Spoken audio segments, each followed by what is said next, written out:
है। मेरा नाम गुलाब मंडल है। जैसा कि यहाँ कार्यक्रम चल रहा है काली स्थान के स्थापना के संबंध में, मेरे दादा अर्थात नत्थन मंडल के पिताजी रेखा मंडल और रेखा मंडल के पिताजी मौजी मंडल, यानी मौजी मंडल के समय में यह स्थान बने हैं, यानी 4 पीढ़ी लगभग होता होगा कि काली स्थान हमारे पिताजी पूर्वज जीछू मंडल हमारे दादा हुए, उनके पिताजी मोहर मंडल।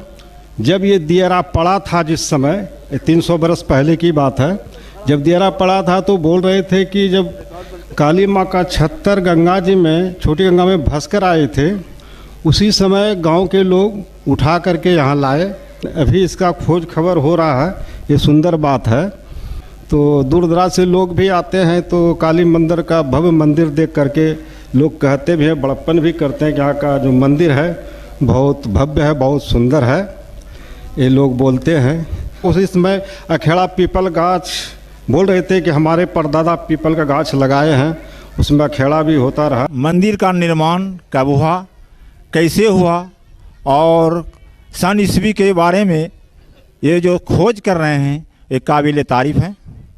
और इस साथ ही साथ मैं जॉइंट स्पोर्ट्स क्लब के बारे में जानता हूं कि सन 1984 से शुरू हुआ है और अनवरत सेवा करने जा रहे हैं और लगातार प्रगति पथ पर है।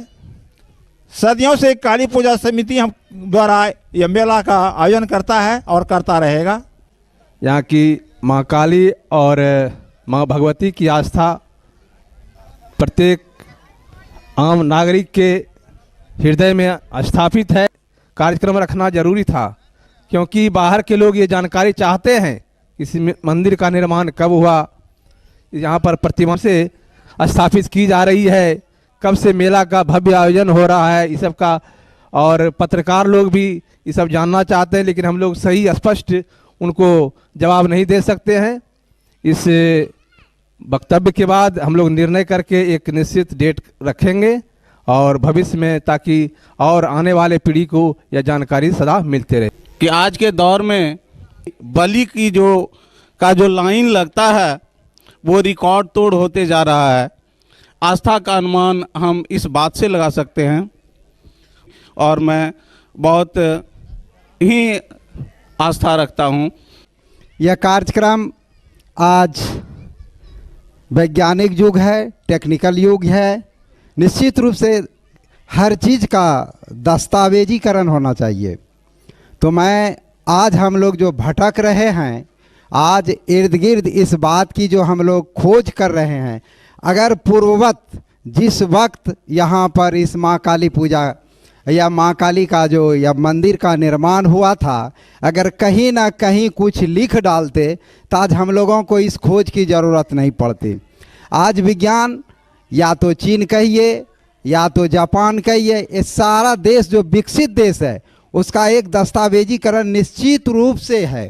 तो मैं उस कड़ी को वैज्ञानिक रूप को अपने आध्यात्मिक दृष्टि से जोड़ने के लिए, हम तो आने वाले पीढ़ी को, कहा जाता है कि इतिहास ही वर्तमान और भविष्य का निर्माण करता है। निश्चित रूप से अगर आज हम तमाम लोग इसकी खोज कर एक इतिहास को बना लेते हैं, दस्तावेज को बना लेते हैं, तो आने वाले पीढ़ी को निश्चित रूप से इसमें, इसके विकास में और इसके संवर्धन में उन्हें कोई परेशानी नहीं होगी।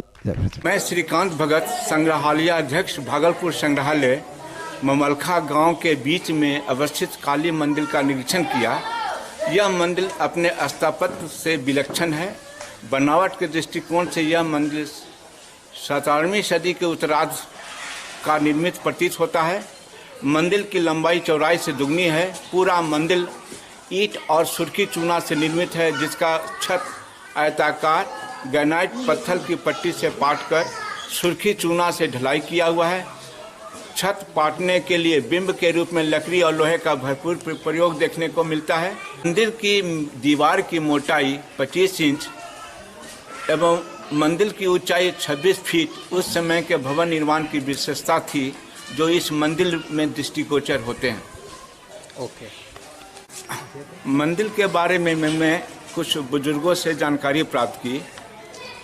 उन बुजुर्गों द्वारा यह मुझे मालूम हुआ कि आगे का जो मंदिर का भाग देख रहे हैं, जो अर्धवृत्ताकार रूप में जिसको मेहराव कहा जाता है दिखाई पड़ रहा है, वह भाग लकड़ी के अलंकरण से प्रयुक्त था, जो कि समय अंतराल में नष्ट होने के बाद इस मंदिर का पुनरुद्धार के क्रम में आधुनिक ढंग से अलंकरण कर दिया गया। मेरा मानना है कि 17वीं सदी के पूर्वार्ध में इस स्थान पर काली स्थान के लिए देवी के प्रतीक चिन्ह के रूप में पिंड बनाकर लोग पूजा करते होंगे, यहाँ के उस समय के रहने वाले ग्रामीण, जो बाद में इसको एक भव्य भवन के रूप में निर्माण किया गया हो।